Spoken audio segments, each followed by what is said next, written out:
YouTube. I'm here today to do my weekly wrap-up of the books I read from Sunday through this Saturday. You can see Winnie's tail here. I don't know how she'll make an appearance or not because I stole her chair because I had to sit behind the Christmas tree because it's really dark and gloomy outside. It's raining, and so I had to use these artificial lights.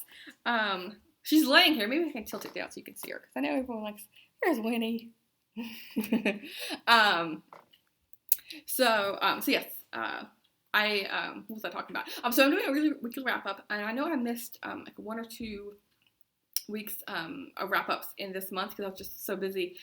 So I'm thinking what I'll do to talk about those books is do like a December wrap up, include like my top 10 favorites of the month, just so I can get some of those books in. So yeah, these are the books I read. Let's see, Annie and Martin's On Christmas Eve. And this one, I recognize the author from the Babysitters Club series that I started earlier this year. And in this one, it's not part of the series. It's a standalone book from her, actually. And this is following a young girl who believes in Santa Claus still, even though I don't know how old she is. I think she's like 8 or 9. I can't remember exactly. But her older sister doesn't believe in Santa at all. And she's like, the presents we're given are given to us by mom and dad, right? And she's like, yeah, I know, but there's some particular special presents that are popping up under the tree each year that I think are given to me by Santa. And so there's like a magical element in this story because, spoiler alert, Santa does appear. And so yeah, it was a nice, short, quick read. Not as good as her Babysitters Club series, I don't think, but I'm happy to have read it. This next one is by Linda Lael Miller, and this is Christmas in Mustang Creek. And this is one of like a 4th book in the series, but I think you can read in these in any order. And this is about a veterinarian living in New York City, and she has a relationship with her boyfriend, and they're both from the West, but he gets fed up with the city faster than she does, and so he moves back to his town in Idaho. But he still kind of stalks her a bit on social media, and he comes to find out a couple years later that she is now fed up too, and she's moving back to her hometown in Wyoming. And so he thinks, okay, I'm going to find a job in her hometown, and just surprise, just accidentally cross paths. And of course they do, and they have a relationship, and yeah, I really like this. I'm trying to, this light is like annoying me. Okay, maybe that's better. But yeah, I liked the story. Okay, it wasn't like the phenomenal read, but it was really nice, and so I'm going to pick up more, from this author sometime soon. The next one is also a new author to me. This is Joanne Ross's Snowfall on Lighthouse Lane. And this is about, really, it has a romance in here. But what I really liked with the story was the relationship between the mother and daughter. The daughter is living in the Pacific Northwest, and she wants to become a makeup artist. And to really she wants to work in LA with celebrities. And so the mother kind of kindly pushes out, go ahead and follow your dreams. And so she's living in LA, and then she gets a call and finds out that her mother has a cancer scare. And so she rushes back to up north, and she crosses paths with her former boyfriend, former sweetheart, who was a bad boy. And since her last time meeting him, he has turned over a new leaf and is now working as a policeman. And so of course they have a relationship again. And so I like that part, but particularly I really like the banter between the mother and the daughter, and just the support that they give each other during the stress involved with the mother dealing with cancer. It's the same with Linda Lael Miller. I want to pick up more from Joanne Ross as well.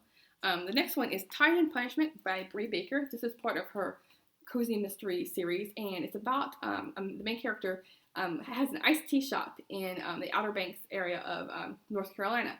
And in this one, she's on the case because her aunt is suspected of murder in a way, because she's trying to run as the mayor of the town, and her competition ends up dead at their fundraising party, which the aunt is attending as well. And so the main character is on the case to help, absolve the aunt from being a suspect in the murder. And so yeah, I like this one. I don't really go into too in depth because I don't want to spoil anything because it's a mystery. But if you can see, there is a seagull on the cover, and he actually plays kind of a role. He's like a little sidekick in a way. He doesn't talk or anything like that. But yeah, I really liked this series, and it's just nice, fun, like beachy reads. And this one actually had snow in it because in the Outer Banks it doesn't really snow at all, I don't think. But they surprisingly get snow, and so they have like a white Christmas. And yeah, this was a nice cozy read. I then read, waiting for it to load on my tablet here, Home for Christmas by Nora Roberts. And here's this cover. It was like a novella. It was pretty short. It's 92 pages. And this is about Jason, who is a photographer. And he comes back to his town in New Hampshire after being gone a long time. And before he left, I think they were met in high school. They're high school sweethearts. And he has this big dream in high school of becoming a photographer. So in order to do that, he needs to travel and, travel the world. But his girlfriend doesn't want to travel at all. She wants to stay local, and she really likes her small hometown, and she just wants to be basically a housewife. She talks about how, these lace curtains pop up a lot, how she just wants to make her lace curtains and have them hung, and that kind of like small town life. And so, of course, they can't get along with that, and so he leaves, and she doesn't wait on him, basically, because she gets married and pregnant and has a daughter while he's away. And he comes back, and he's like, you didn't wait for me, but now her husband is gone, and so she's widowed. I think she's widowed, or she's divorced. I can't remember. All these books kind of blend together. But anyway, she's single again, but she has a daughter. And so what was nice with this story was the relationship between this newcomer, the guy, and the daughter. Which was really nice. The story was kind of predictable, but I didn't mind that at all because it was just really had a nice cozy vibe, and it was well written. Let's see. I then read Starry Night by Debbie Macomber, and in this one it's set in Alaska, kind of, sort of. It's about a reporter in Chicago. And she hates doing the job she's reporting on. She's reporting on like the social parties and like art shows and things like that. But she wants to do serious journalism. And so there is a mysterious writer who hasn't granted anyone any interviews.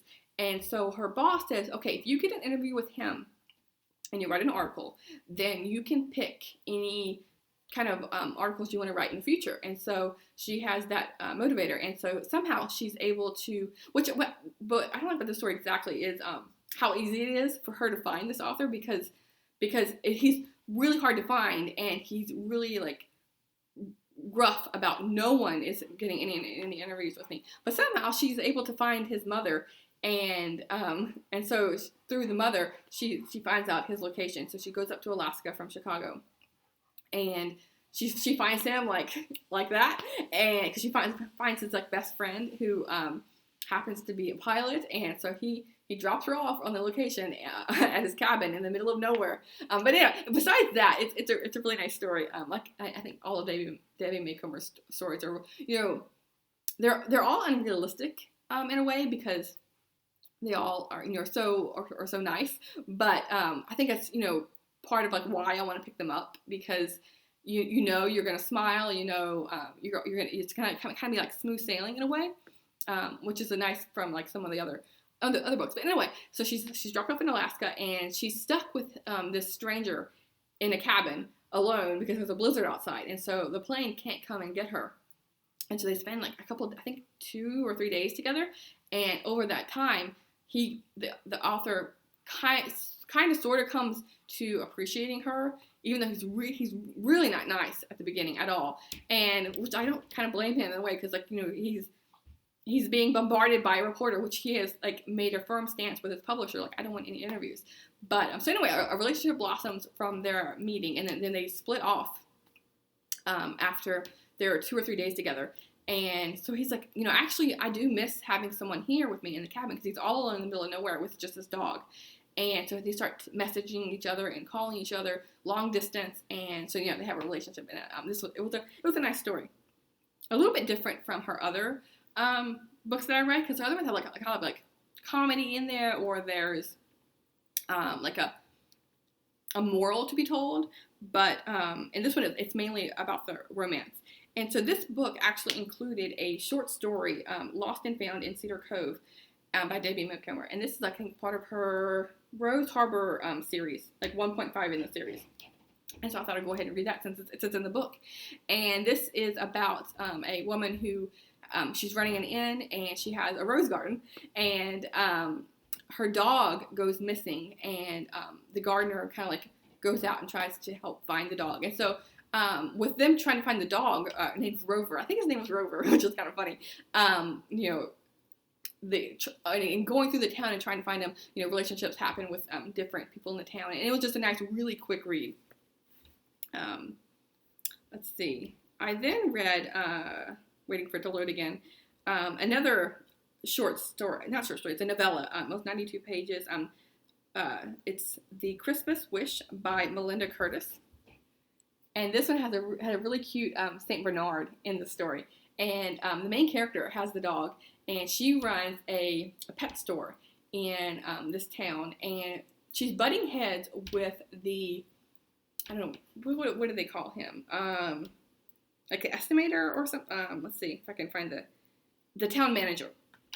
And so the town manager has in the past worked for a town that had a huge scandal because his wife, come to find out, was embezzling money. And so he has a reputation to kind of rebuild because his wife was doing all these illegal things. And so he's taking on this job very seriously in this new town. And so he's very, penny pinching, and he's like, this town could go bankrupt because it's like, a lot of stores aren't profitable, and some are standing empty. And so he's trying to cut corners in any way possible to save the town. And so, it's a good job for him to do, but the people of the town don't like it because him cutting things means people lose their jobs, including people that he works with. And so he's kind of like the town Scrooge in a way, even though he's kind of sort of he's doing what he was hired for. But so the small store owner, the main character, kind of has an antagonism with him because, she's from this town, all her family works in the town, but over time they have a relationship, and it was a really nice, quick read. I think this is the first book in it's a 0.5 book in the series, and so I think her first book in the series is coming out in a few months, and so I'm going to pick that one up because it was a really nice read. And the dog, every time, the St. Bernard, every time, like, they were the two main characters were talking, and like the main character would say something like, kind of like pestering the other one, or whenever the woman said something that should be agreed with, the dog would ruff, and so like, oh yeah, I'm voicing my opinion, like, yeah, I agree with you, or whoever is like, the dog was like listening in and choosing sides in like the conversation, which was kind of cool. Again, my tab's being slow. Every time I click the next tab, it's slow to load. This next one is Christmas for One by Amanda Prose. And this is about a single mother in the UK, and she has a little boy named Lucas, and she goes to New York City, and she it was a really fast romance. She meets a guy I think named Ed, and they hit it off, and they really form this bond, and they keep talking about how can this happen so fast? How do we really have a liking for each other so quickly? And so it's kind of acknowledged in the book how fast, it was kind of like an insta-love in a way, which this wasn't really my favorite book because I don't like insta-love, because I don't find it believable at all. But the story itself was nice. There was a lot of talk about comparing the British food and British activities to New York City, which was kind of nice. And yeah, it was an okay book. I don't know if I would pick anything else by her, but I might give it a try. This is book 5 in the No Greater Love series. So maybe she's mentioned in her previous books. I'm not sure. Maybe I would find more of a build up to who this character is. The next one is Christmas Angels by Nancy Nagel. And this is about a woman who's living in Charlotte. And she used to vacation all the time at her grandparents' bed and breakfast. And the bed and breakfast was sold years ago because the grandparents decided to travel around the world. I mean, not travel around the world, travel around the United States in an RV and give up the bed and breakfast. And so she hasn't been back to this vacation town in the mountains since then. But on a whim, she just decides to check the internet and comes to find out that the bed and breakfast is for sale. And so she starts to snap it up. Sight unseen, because it's been years since she saw it, but she's like, I'm going to go for it. And lo and behold, she wins the bid. And so when she goes and sees the town, sees the lodge, it's completely gutted. It was used in between the grandparents and her now owning it as a art, kind of like a museum in a way, like an art show. But all the walls were taken down, the lighting was all destroyed, everything it was just completely ruined. And so she has to enlist the help of the local architect.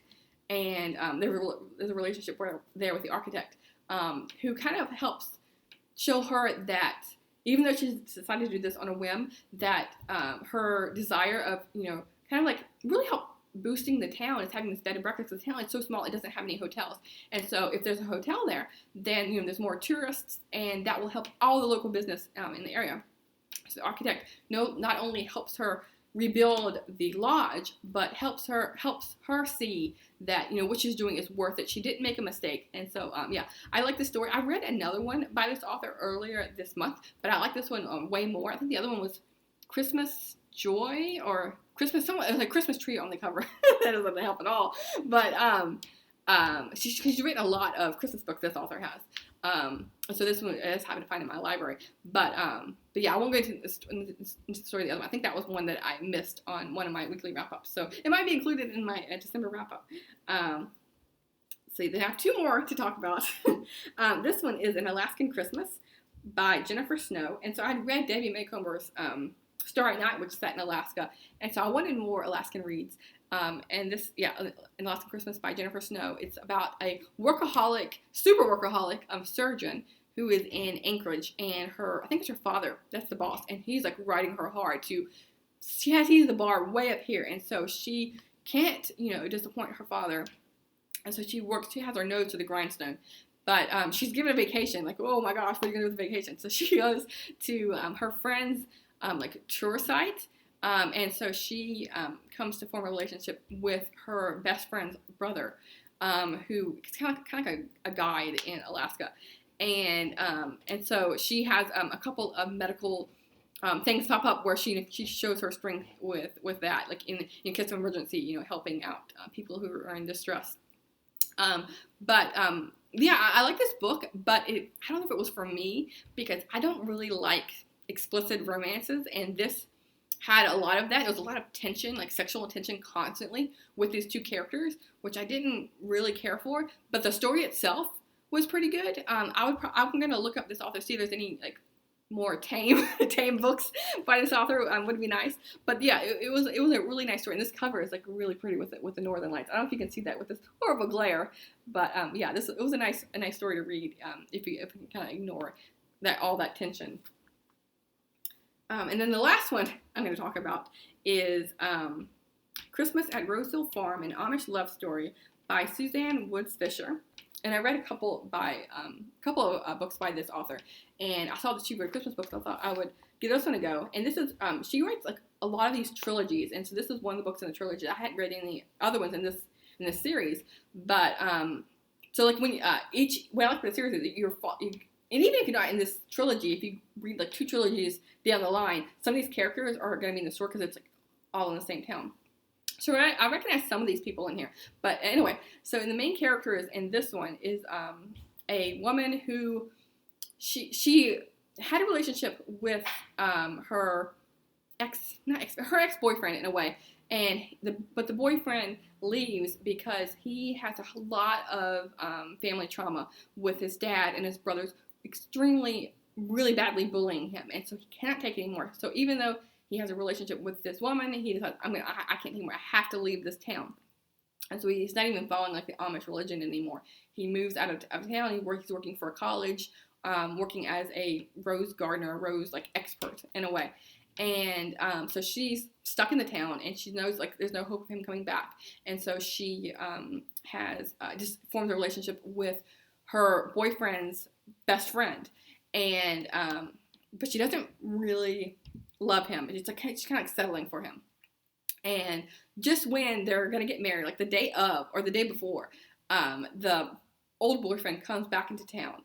Because she has found this like old rose that she doesn't know what the origin is, and so the town decides we want to find out what this rose is. And so she brings in the local expert, which, surprise, surprise, is the boyfriend, and the old boyfriend. And so he's pulled in to look at it. And so, but he has to keep coming back because the rose hasn't like opened yet. It's still like a little bud, and so he keeps having to come back. So they're constantly having to see each other because she's like the gardener of this rose. And so, like, just when her and her new fiance are finally okay, we're settled down now. Even though like this happened with the boyfriend, like we're bringing back all of these memories. Okay, we're fine now. But then, just when they think that, he comes back and she keeps getting pulled in the direction of the ex-boyfriend, even though she's made this promise to marry the best friend. So yeah, it's a love triangle. I don't really like those, but it was okay. I was really aggravated by the main character because she kept like waffling and she couldn't tell either one of them her feelings. And eventually, she tells the ex-boyfriend that she still loves him, but he's like, "There's no chance of us getting together because I do not want to be in this town." But eventually it's a redemption, and yeah, it all comes in nicely. But yeah, love triangles, they're hard to read about. If I had known that this was a love triangle, I probably wouldn't have picked it up because yeah, I don't really like those. But yeah, anyway, this author does pretty good work, and I'm glad to have read it in her series. But yeah, these are all the books I read this week.